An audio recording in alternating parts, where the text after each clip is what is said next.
بسم اللہ الرحمن الرحیم۔ پیٹھ بڑھ جانا، موٹاپا یا موٹاپے کا شکار ہونا۔ اگر کوئی شخص موٹاپے کا شکار ہو گیا ہو تو اسے چاہیے کہ 20 ملی لیٹر شہد 10 ملی لیٹر پانی میں گھول کر ایک عرصہ تک پیتے رہے۔ پیٹھ کم ہو کر اصل حالت میں آ جاتا ہے۔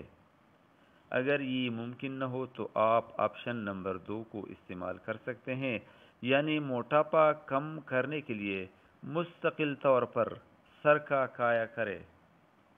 اگر یہ بھی مشکل ہو تو آپ آپشن نمبر 3 کا استعمال کریں، یعنی آپ جو کا آٹا، مغز پستہ، مغز چلغوزہ، مغز بادامی شیری ساروں کو ملا کر پیٹھ پر لیپ کریں۔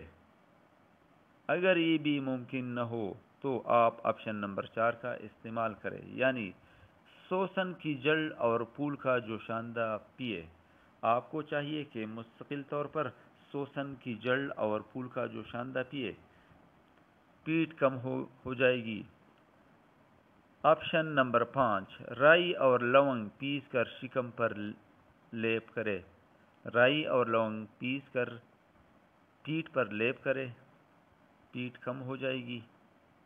اگر یہ بھی ممکن نہ ہو تو خوراک محدود کھائیں، کم سے کم کھانا کھائیں۔ اکڑوں 2 زانوں یا 1 زانوں بیٹھ کر کھانا کھانے کی عادت ڈالیں تاکہ آپ کو تکلیف محسوس ہو اور جلد کھانے سے اٹھ جائے۔